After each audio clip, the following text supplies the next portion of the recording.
May you, God, give us the strength, the wisdom, and the power to make right decisions for the Rotary Club. And we do give you all the honor and the glory. May your blessings be upon all and all your people, for you are the God of heaven and earth. And we pray this prayer in the name of the Father, Son, and the Holy Spirit. Amen. Amen.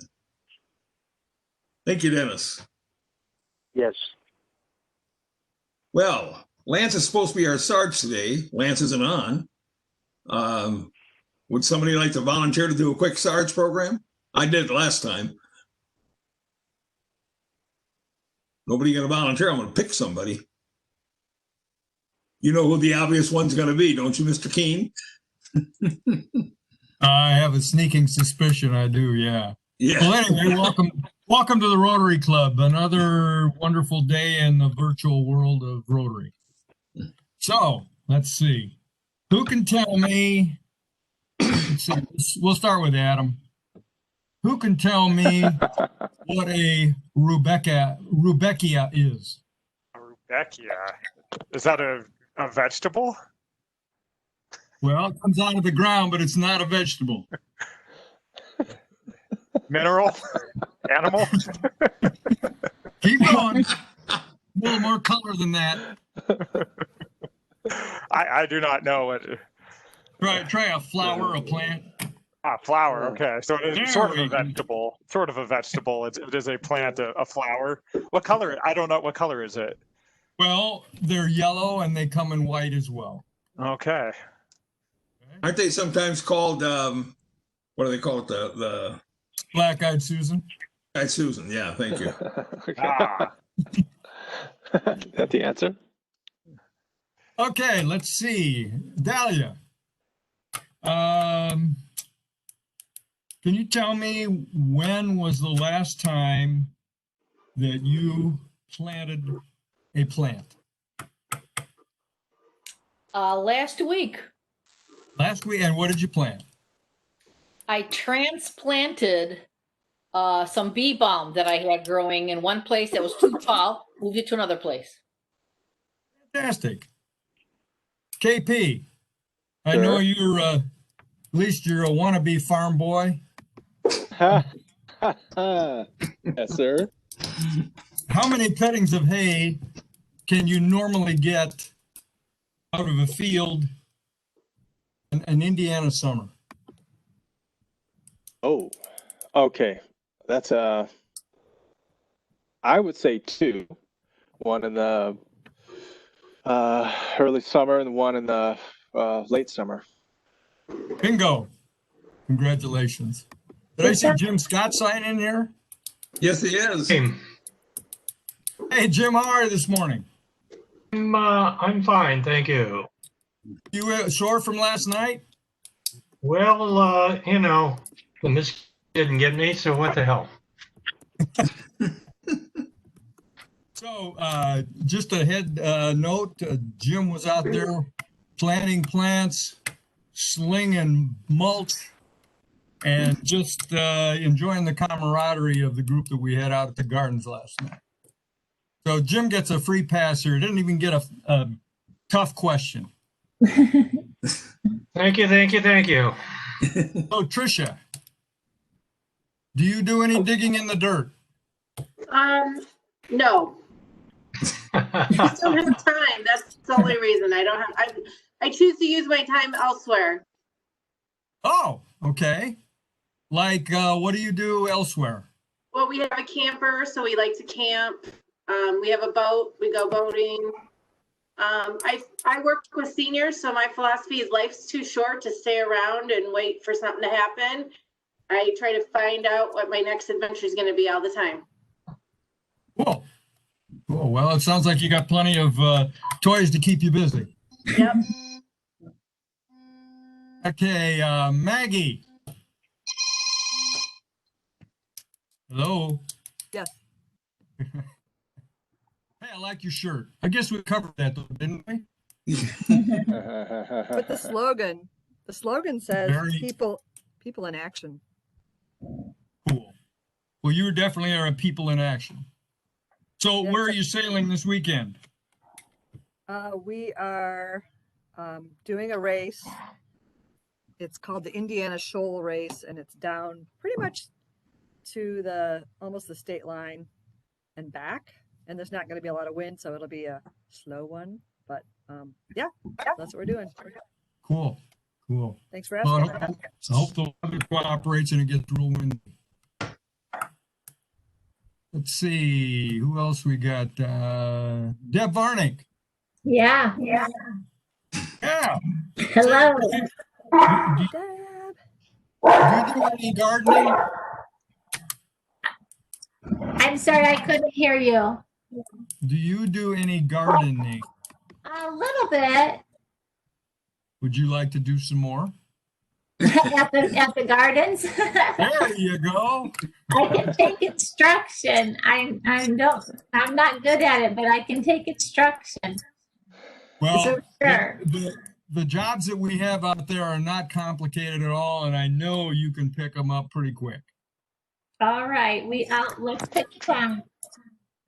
Great. We'll give you an opportunity one of these days. Okay. Dennis, Yes. how you been? I've been doing well, thank you. Good. You sound good. Thank you. So, Dennis, in your days as a minister, did you encounter anything going on in the world like this COVID thing? People getting religion as a result of it?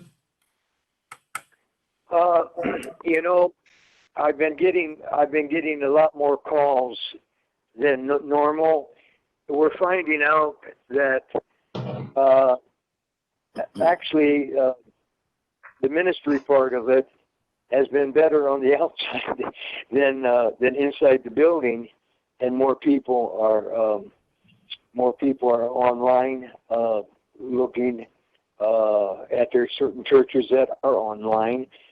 There's a lot of churches that are not, but we're beginning to understand that even if we don't go into the building, the church building, that really the church is inside of each and every one of us.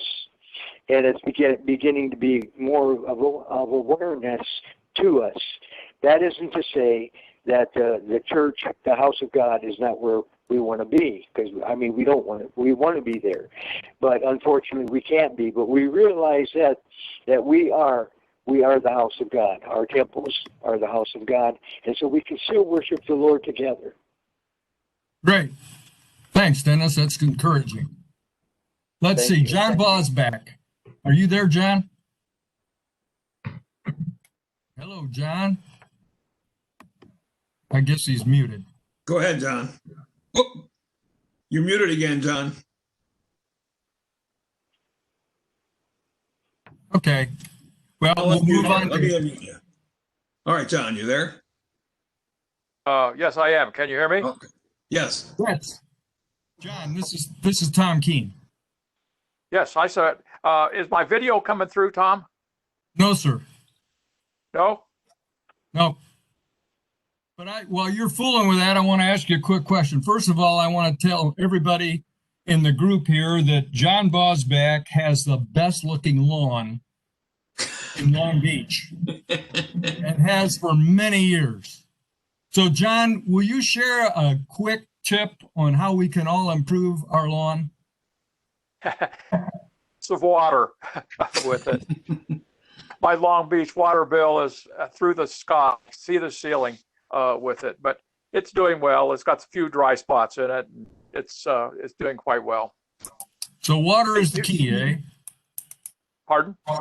Water is the key. Right now, it sure is, yes. You didn't send me a text or an email about last night working at the garden, so put me on your list. I got you on the list. I just we had quite a few people out there, so we had it pretty well covered. But you are on the list. Don't worry. Sure, that no problem at all with it. Glad to help if needed. How's that sound? Wonderful. Thanks, John. Caitlin. Yes, How are you? I'm great. How are you, Tom? Good. How are things over GIS? You know what? It's kind of quiet because a lot of people are still working from home. So it's kind of dark on the commercial side of the building. Yeah, well, darn it. Well, we'll get back to normal someday, I hope. I hope so too. Sooner the better. So, are you a gardener of any sort? No, but my husband is. Fantastic. We will give you and your husband an opportunity to partner up here one of these days out at the gardens. Okay, because I'm much like Deb. I'm much better at just taking the instruction, but I'm not very good at it. Great. Well, good. We'll get you good at it. Okay. Thanks, Caitlin. Yep. Anybody else out there that I missed? Hey, Tom. Yes, sir. Tom, I have a question for you. Do How many ears of corn are there on a corn stalk? How many ears of corn are there on a corn stalk? Gosh, I don't grow any corn, Jim, but let me think. I'm going to say there's 5. Ooh, Anybody got an answer for him? Well, there's One, 5 on the corn stalk I just looked at. Actually, you know how many are on a corn stalk? Tell me. 1. that's right. Every ear of corn, there's only 1 ear per corn stalk. So when you see all those corn stalks in the field, that's all the ears you're going to get. And I got a mutation down the road because I saw one with 3 on there.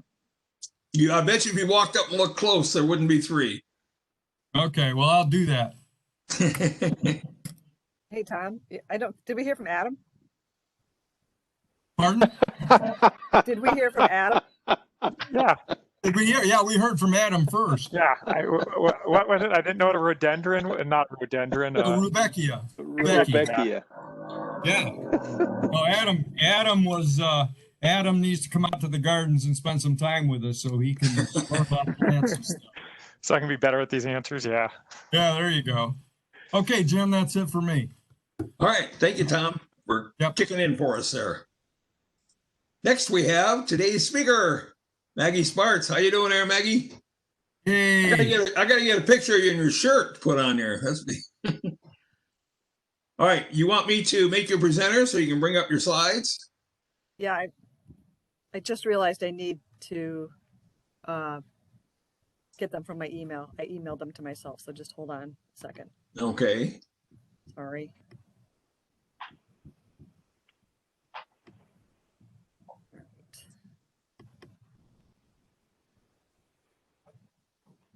Hang on. You know, I like to make sure that there's a visual interest to everybody. But I did want to start with, while I'm doing this,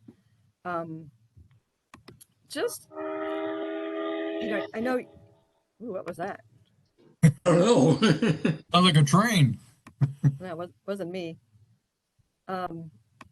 Was the idea that, you know, Unity's been around for, it's really amazing now, 28 years.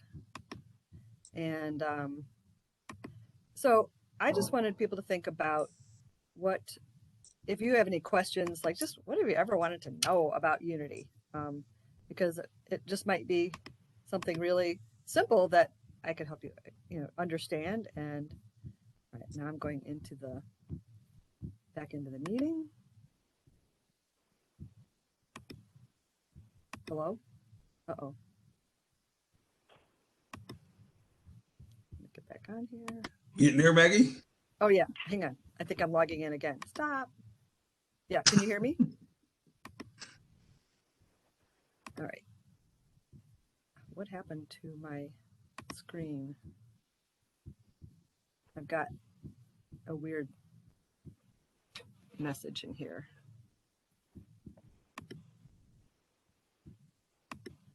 Okay.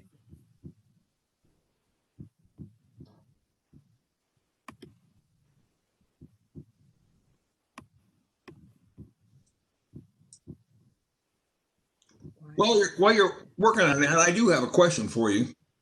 Okay. Why are there community foundations, and why, as an organization, should I contribute money to you rather than leave it in my own control? That's a great question, Jim. So community foundations are unique in that most of the money we raise, we actually don't spend. So it's really designed for people or organizations that want to help something forever. And everybody remembers, well, not everybody, but many people will have remembered Sylvia Bankoff. And she was quite the civic leader here in Michigan City. She and her husband started the Sinai Forum, and they actually started Memorial Hospital, just a lot of cool things. And she, at 65, became the first woman in the executive MBA program for the University of Chicago. And so she came back from her night class and said, oh my gosh, we have to start endowment funds, because the miracle of endowment is like creating a goose that lays the golden eggs. And so she started one for the Sinai Temple, which was her place of faith. And sure enough, they squirreled away money.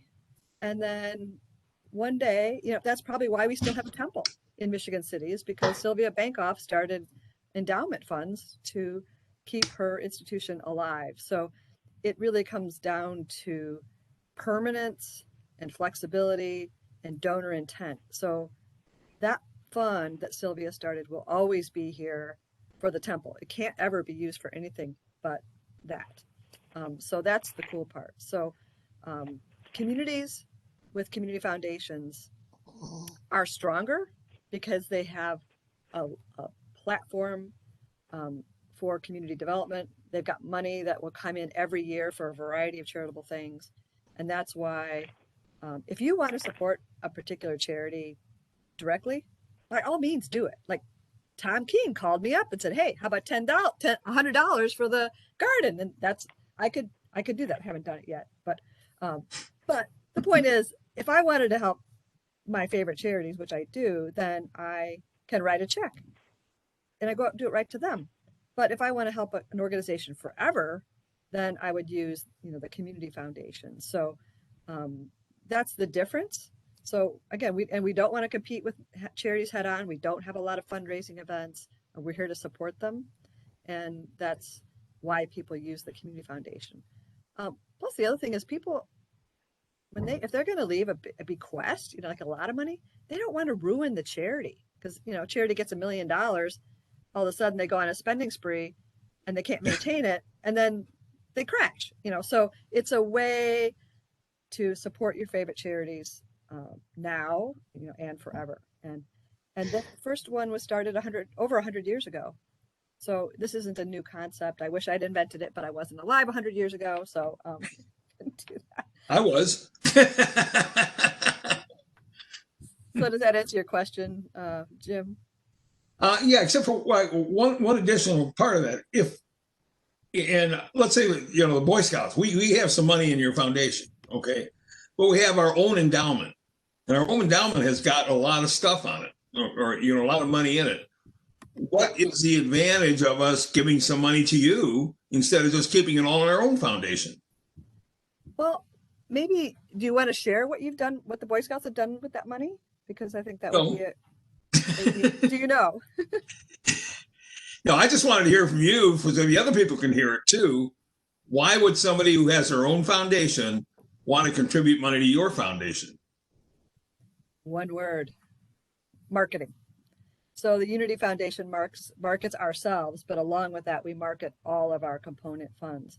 So you're going to reach donors that you never knew about because you're in part of the Unity Foundation family. Now, is that a guarantee that the Boys and Girls Club or Boy Scouts or the Rotary Club? Rotary Foundation has 2 funds with us. Is that a guarantee that someone's going to plop money in there? No. But we know one thing: if you're not with us, then you won't be noticed. And we're part of a network of global community foundations. This isn't just Indiana. So we have donors that are coming to us from other parts of the country because they use their community foundation where they live. And then they realize, oh, well, I graduated from New Prairie High School, so I'm going to start a scholarship fund. And they find us and voila, we had a couple who did that from another state, and they wrote a check for $100,000 to get a scholarship fund going. So people are still connected to their community, and we help to market all the funds and all the great things that are going on here. So that's Okay. one reason why they did it. Plus, we provide technical assistance. They get to participate in our give days. I mean, there's a lot of other benefits to nonprofits, and I have a handout on that if anyone wants to know more. But we're to help, and we do it in a number of ways. All right. So, can you see my slides? Yes, I can, but why don't you go ahead and go from the first slide. What we see is your PowerPoint setup. Okay, I'm going to. How's that? There you go. That's good. Thank you, Mr. Technical Guy. I appreciate that. So Jim has indicated an interest in his instructions to me about my topic today was talking about the Rotary funds. So, and I've been a member of Rotary for, I don't know, 15, 20 years and really enjoy it because of not just the local things and being with all of you, but also being part of combating polio is just, I feel very privileged to be part of that. So the, right, how do I advance the slide?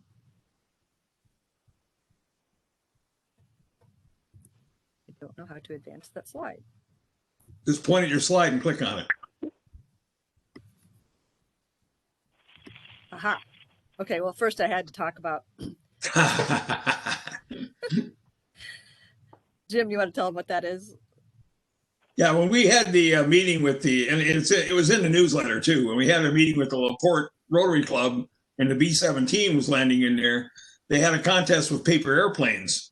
And Maggie, representing our club, took first place against all those LaPorte Rotarians over there. And that's the winning plane. Yeah, so I guess I'm a very confident paper plane maker, and it was fun.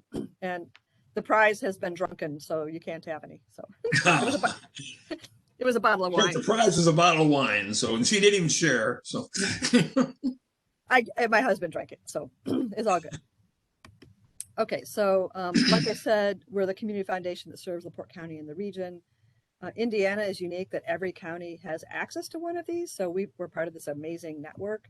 And Lilly Endowment provides a lot of support to us in terms of training and technical assistance. So we're considered among the best community foundations in the country now. In the beginning, we were laughed at. What a bunch of hayseeds, what are you're gonna screw it up for all of us. And yeah, we didn't know what we're doing, but we do now. So it's cool. Our mission is to strengthen LaPorte County now and forever. And now it's never been more important since COVID. We are considered an economic development tool to keep wealth local and keep it for generations. Like I said, Sylvia Bankoff and her miracle of endowment phrase, it keeps funds here, which people, 50 years from now, they're going to be really glad that we were here and got started when we did. And we have over 300 funds created by ordinary people that had the vision to do so. And there's a whole list of them on the Unity website. So, if you're bored, don't want to do something else, go look at our website. It's pretty awesome. So the Rotary Foundation, so Rotary is unique in that they have a 501c3, which is the Rotary Foundation. A couple of other service clubs in LaPorte County have done the same, but others don't, and they just use Unity for their charitable activities. So we have endowed funds for the Kiwanis Club in LaPorte and Michigan City Lions Club and some others.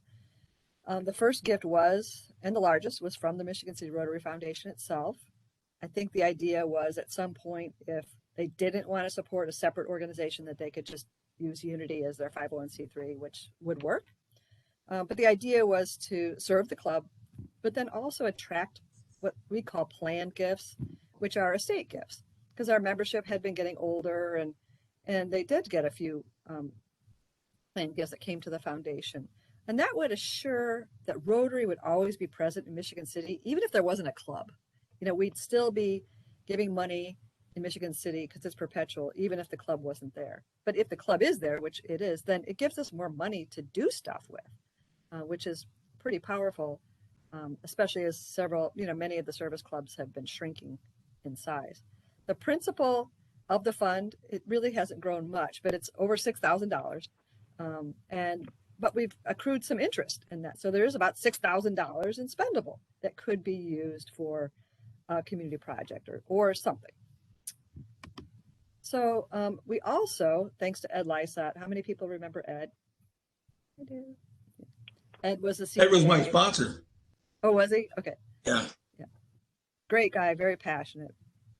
He started a project fund, pass-through fund in 2003 in anticipation of our Millennial Project. And he had a grand vision to build a pavilion at the Friendship Gardens. And then he passed away, and the fund just kind of sat there. And I know he would be so thrilled that there is now a pavilion at the gardens. And so he would be very happy with that. So I'm just telling you here, we've received $4,050 from a handful of donors, Ed Lysat being one of them. And we have paid out some grants, $3,600 over about 3 years. And all of that went in to support the garden at Rotary Garden at the gardens. The new sign, a little sprinkler system, and then a garden maintenance and kind of uplift or upgrade in 2016. So there's about $1,000 left. And once the money is gone from that fund, it's gone, and that's okay with us. But if you wanted to use it and use Unity to accept gifts, we make it easy because we do the receipting and we have the online giving and all that stuff. Although we do too through our club runner, but just that's what some clubs use us for. So any questions on, oops, I have to go back, but oh well. Okay, any questions so far on those two funds? Not here. Okay, so, and yeah, and these are through the foundation, so that's why they don't normally come up. They only come up in the foundation report to the club, but it is the club group. So what could the Rotary Foundation do with these funds? And so I think of two options. One is you could grow the fund. It's not very big. You could reinvest the $6,000 and get the principal to $12,000, let's say. And that would increase the annual spendable income from about $300 to $600. So $600, Tom Keene, could go to help, upgrade or do whatever, pay someone to help with the Rotary Garden and so forth. And that would happen fairly quickly. So that would be a cool thing. Then you could just say, well, we're going to use this to just make sure that our Rotary Garden always looks fantastic. The other one is to put the money to work. So we could make a grant for basic human needs right now during COVID, because I know the Salvation Army can always use funds to feed people or help pay their bills. You could also help implement part of vibrant communities.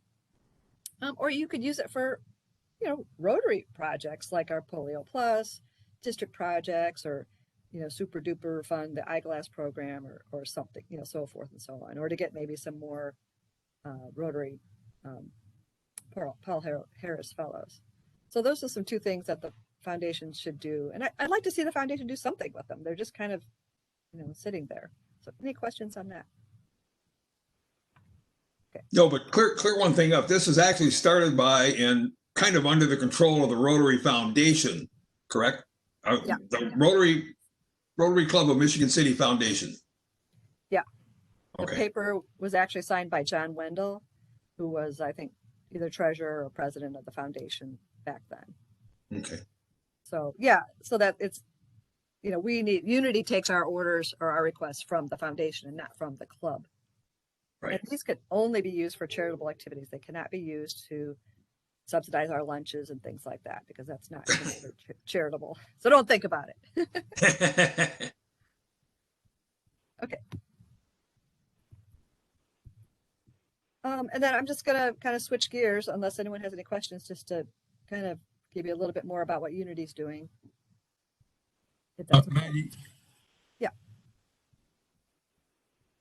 Oh, you're muted, Tom. if I wanted to, if I should say, if the club wanted to tap some of those funds for the garden, we'd direct our request to the Rotary Foundation, not directly to the Unity Foundation, correct? Right. Okay. So they have to authorize it, and then they would notify you that that's what the funds are going to be for. Yeah, and we actually, because they're a 501c3, we can actually write the check to them because it's really them, and then they can do whatever. We have, I think that's how we've always done it. The checks look like they've always gone to the foundation, and then they pay them out. KP, are you aware of this? I know about the initial principal, the additional $6,000 in earnings is is new to me, but very useful information. I did not know about the Ed Lysot gift, and in fact, we authorized $1,000 from our main endowment for the Rotary garden sign a while back as well at Susie's request. So, yeah, we will address all of these issues at the next board meeting. Yeah, I'm just glad to know that you're fully aware now of all the stuff that's available from Unity. So that's good. Yeah. Thank you, Meg, for bringing that up to us. Yeah, and the foundation gets statements twice a year based on December and June. You should be getting the June statement pretty soon. Yeah, and all the checks that we made from the project fund have all gone to the Rotary Foundation, so they should show up as a gift or grant in your financials at some point. So, and I know Susie's aware of the fund because she's the one that says, she calls me now and then and says, do we have money for this? I'm like, here you go. So, where do you send those reports, Meg? who's ever the fund representative, we try to get 2 people from each nonprofit because if you have a volunteer, but I will double check and see where it goes right now. I could do that, but I'll do it after I'm talking. All right. Yeah, I'd appreciate it because I have not seen one in the 2 years I've been president. Really? Oh, that's very surprising. So maybe we don't have the right email too. I don't know. So I will check on that.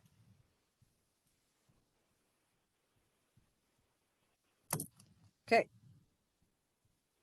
But yeah, I would love to see Rotary using those funds or building them. And just remember that the more funds that are in Unity, you still control them, but that helps us grow too and helps pay and helps us do our work in the community. So you're getting kind of a twofer when you use Unity.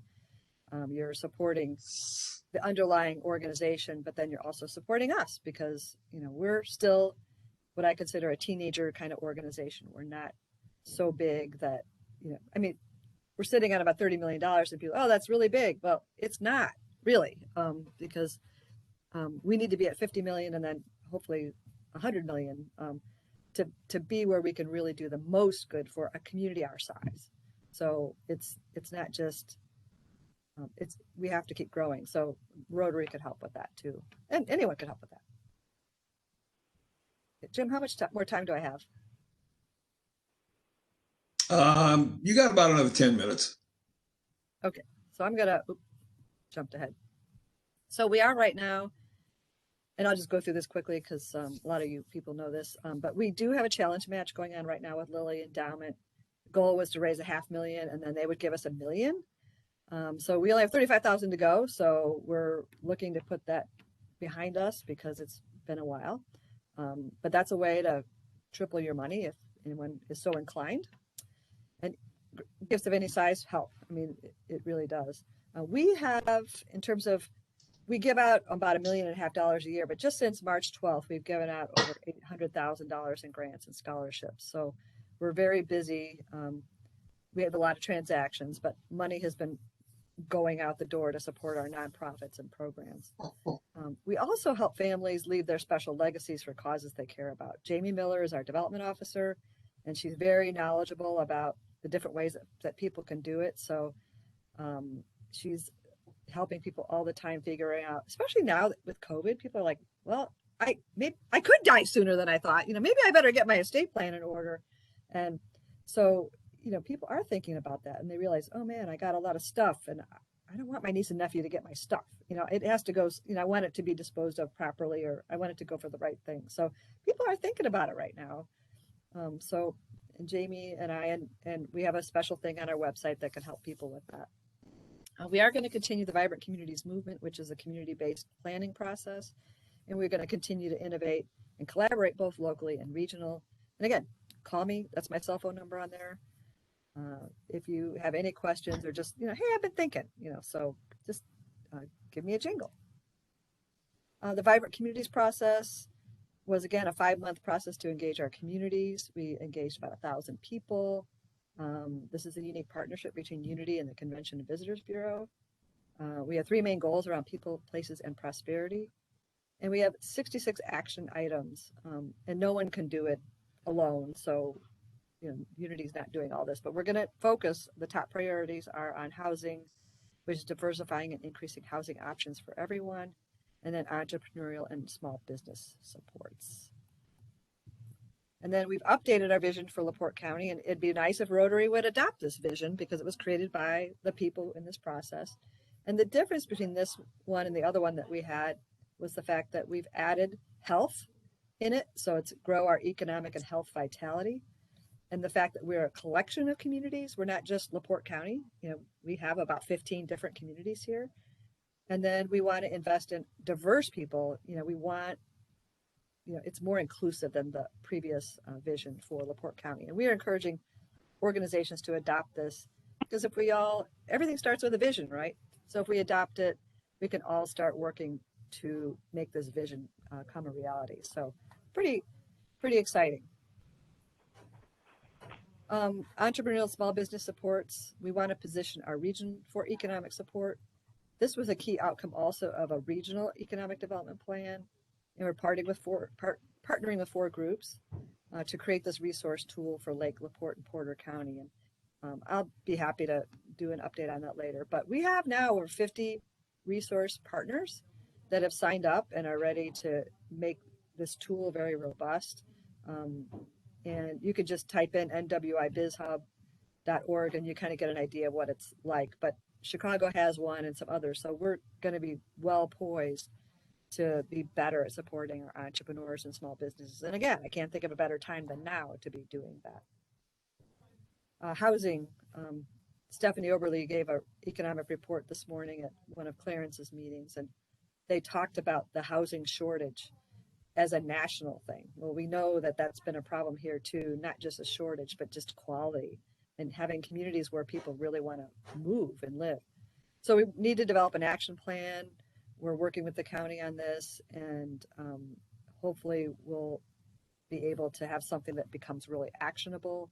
And again, housing for people who might want to come here because of the South Shore double tracking, or, we see that there's a flight from Craig Dwight said this morning, houses are selling at 10 to 20% more than their asking price right now in LaPorte County because the Chicagoans want to live here. They want to get out of their city. So it's very competitive right now. So if we'd done this plan 20 years ago, we'd be in a much better shape. But the best time to plant a tree was 20 years ago, and the best time to plant one is right now if you didn't do it 20 years ago. So we're getting ready to hire a consultant to help us with this.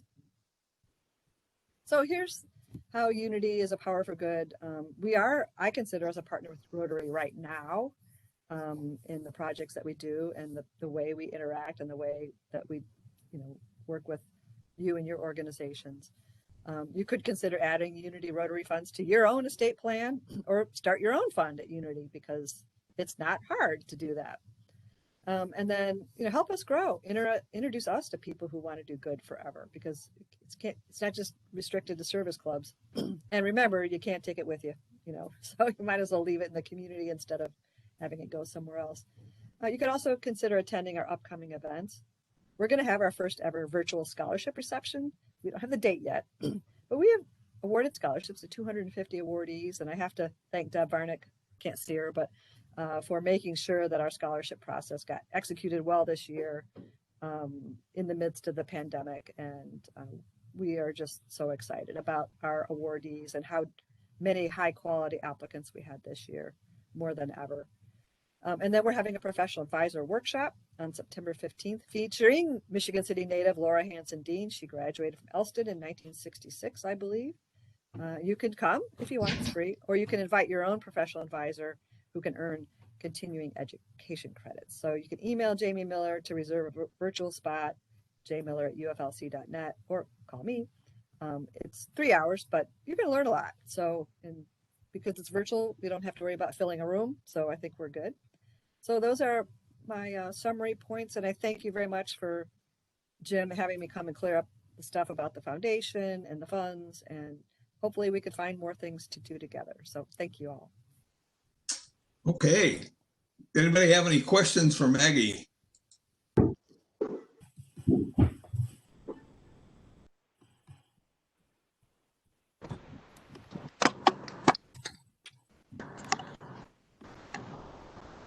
Nobody? Maggie, you did such a good job.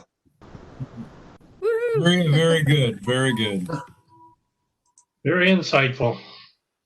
Yes. Well, you're good. Okay. Well, thanks all for coming in. And we got any other questions for Rotary in general? We didn't do a good of the order. We got to start thinking about doing that again, so we can go around and get a good of the order coming in. So. Hey, Jim, Tom Keene. Yes, Tom. I just want to bring everybody up to date on the gardens, what's happening out there. And thank you all of those that have contributed to the fund to get us off the ground and rehabbing our garden. We had a planning party last evening out there with Bob Bobber from the LaPorte Club. He couldn't get any Rotarians to come that night because of the short notice. Their meeting was on Monday night. The co-workers from Centier Bank come out, and they all seemed to have a pretty good time because they were cackling and giggling and picking on Mike. And Jim Scott, of course, was there. And Susie Vance came out earlier in the afternoon to kind of help me organize the plants that I brought back from Chesterton in the morning. And we got all of those plants in the ground, and they got watered again this morning. So we're hoping for big things. I need more Rotarians to volunteer. We don't have another date set because the rest of our plants haven't come in yet. We're gonna keep this thing going and do it every couple of weeks. We've done it. We thought about Wednesday night because everybody got to the middle of the week and maybe there wouldn't be so much going on, and you could meet after work and come out and help us for an hour or hour and a half. So I'll be in touch with you on that as we move along. And just want to thank everybody that's contributed, because it's going to get us over the hump. We've got a large tree to take down, which we're going to be paying for. And once we get that down, that's going to help us grow this garden to where it's going to be spectacular. The sign that Jim mentioned, and I believe the foundation has already paid for that, is going to be reviewed by the Rotary Board to make sure that everything is compliant with what we should have in that sign. And I'm hoping that happens soon so we can get the signage out there so people don't have to ask us when we're out there working, whose garden is this and what is it all about? And we have the exchange student poll out there that has a lot of different languages on it, and people have been asking me to interpret it. Well, that didn't happen. So anyway, just thanks again. We'll be in touch, and I will be twisting arms to get out there so you can exercise your gardening skills. Thanks, Jim. All right, thank you, Tom, and thank you for taking the lead on this. It's we've come a long way in a short period of time, and I really appreciate it. Good. Well, our goal is to get something out there that's presentable and looks good for our joint meeting with LaPorte on the 28th of September. Okay, make sure you mark that on your calendars, folks. 28th September at the Rotary Garden. So, okay, any other questions? Comments? In that case, we'll go ahead and end the meeting. Thank you very much. And see you again next week. Now, next week, remember, is a in-person meeting at the mansion, Barker Mansion. So there's more out there. We're going to take all the necessary steps we need to make sure we have the proper social distancing and proper prevention for any kind of COVID kind of things. So everything's going to be set up. You will be safe. Just bring a mask with you, and we'll have everything to make sure everybody stays safe during the meeting. Any other things on that? Okay, thanks again for coming, and see you in a week. Thanks, Jim. Thanks, Bye, Maggie. Thanks, everybody. Bye, everybody. Thanks, everybody. Goodbye. Thank you. Bye. Mhm. Bye-bye.